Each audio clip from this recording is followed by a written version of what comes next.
এই মুহূর্তে সব থেকে বড় খবর, পশ্চিমবঙ্গে বিধানসভা ভোট কবে হবে, কত দফায় হবে, সেই উত্তর জানা যাবে আজই রাজ্যে ভোটে নির্ঘণ্ট ঘোষণা করতে চলেছে নির্বাচন কমিশন।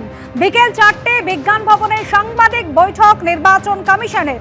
পশ্চিমবঙ্গ সহ 5টি রাজ্যে ভোট ঘোষণা করতে চলেছে নির্বাচন কমিশন। বিজেন্দ্র সিংহ আমাদের প্রতিনিধি রয়েছেন আমাদের সঙ্গে। বিজেন্দ্র, প্রথম দফার ভোট 15 এপ্রিলের পর হওয়ার সম্ভাবনা রয়েছে, কিন্তু কত দফায় ভোট হতে পারে তার কি সম্ভাবনা এখনো পর্যন্ত নির্বাচন কমিশন সূত্রে কি জানা যাচ্ছে? এখন যা ইঙ্গিত পাওয়া যাচ্ছে, এবং যখন ইলেকশন কমিশন গেছিল পশ্চিমবঙ্গের সব রাজনৈতিক দলের সঙ্গে তারা মিটিং করেছিলেন, তখন প্রেস রিলিজ যেটা দিয়েছিল ইলেকশন কমিশন, তখন জানানো হয়েছিল সব রাজনৈতিক দলই চাইছে পশ্চিমবঙ্গে 1 বা 2 দফায় ভোট করানো হোক।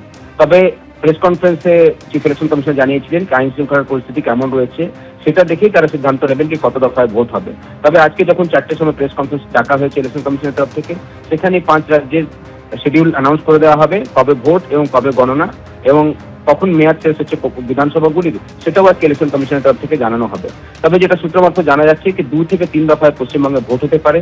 যেহেতু আজকে অ্যানাউন্স করা হচ্ছে ভোট, আগামীকাল হয়তো নোটিফাই করবে ইলেকশন কমিশন ভোটকে, এবং জনপ্রতিনিধি আইনের প্রায় 28 দিন সময় দিতে হয় নমিনেশনের জন্য, উইথড্রলের জন্য এবং তারপর ক্যাম্পেইনের জন্য। সেক্ষেত্রে প্রথম দফার ভোট 15 এপ্রিলের আশেপাশে, 15 এপ্রিল পরেই হবে, এবং সেক্ষেত্রে যদি 15 এপ্রিল পরে প্রথম দফা হয় তাহলে দিন কম থাকছে, যেহেতু পশ্চিমবঙ্গের বিধানসভা মেয়াদ শেষ হচ্ছে 7ই মে এবং তার আগে ভোট কমপ্লিট করে দিতে হবে। সেক্ষেত্রে মনে করা হচ্ছে 2 থেকে 3 দফার মধ্যে ভোট হবে এবং এপ্রিল মাসেই পুরো ভোট কমপ্লিট করে নেবে ইলেকশন কমিশন, এবং গণনা হয়তো প্রথম সপ্তাহে 2 বা 3 তারিখ মে মাসে করা হবে। এবং তার সঙ্গে সঙ্গে আরো একটা গুরুত্বপূর্ণ এখানে ইনফরমেশন রয়েছে অনুসূয়া, কি বাকি যে রাজ্যগুলি রয়েছে সেখানে চূড়ান্ত ভোটার তালিকা প্রকাশ হয়ে গেছে। পশ্চিমবঙ্গের ক্ষেত্রে একটা এক্সেপশন রয়েছে, সেখানে একটা তালিকা প্রকাশ করা হয়েছে, কিন্তু সাপ্লিমেন্টারি লিস্ট এখন ভোটার লিস্ট বেরোবে, সেটা সুপ্রিম কোর্টের অর্ডার রয়েছে।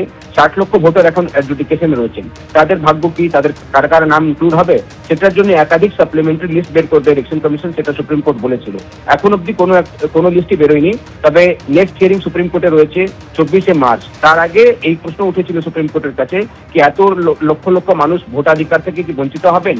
তখন সুপ্রিম কোর্ট বলেছিল কি আগে ইলেকশন নোটিফাই হোক ইলেকশন কমিশনের তরফ থেকে, এবং তারপরে তারা দেখবেন কি কত লোক ভোটার এখনো বাকি রয়েছে অ্যাডজুডিকেশনে হওয়ার জন্য।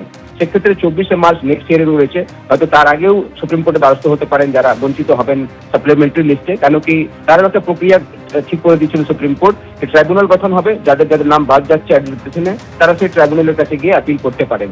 তবে পশ্চিমবঙ্গের যে বিধানসভার টার্ম শেষ হচ্ছে 7ই মে, তার আগে ইলেকশন কমপ্লিট করে নিতে হবে। 2021 সালে মনে রাখতে হবে 8 দফা ভোট হয়েছিল এবং 2রা মে রেজাল্ট ডিক্লেয়ার করা হয়েছিল। এবারও মনে করা হচ্ছে 2 মে এর আশেপাশেই ভোট ডিক্লেয়ার করা হবে। তবে 8 ফেজ আর ভোটিং হবে না, খুব সম্ভবত 2 থেকে 3 দফা ভোট হবে পশ্চিমবঙ্গে, এটা ইলেকশন কমিশন সূত্র থেকে জানা যাচ্ছে। তবে এখন 4টের সময় প্রেস কনফারেন্স করবেন চিফ ইলেকশন কমিশনার, সেখানে আরো এক্সট্রা স্টেপস গুলো কি নেওয়া হচ্ছে যদি কম দফায় ভোট করা হয়, সেক্ষেত্রে আইন শৃঙ্খলা যেন সুষ্ঠু থাকে পশ্চিমবঙ্গে, এটা একটা বারবারই প্রশ্ন ওঠে। সেটার জন্য এক্সট্রা স্টেপস কি নিচ্ছে ইলেকশন কমিশন, সেটাও জানাবেন chief election commissioner Gyanesh Kumar. ABP Ananda, এগিয়ে থাকে, এগিয়ে রাখে।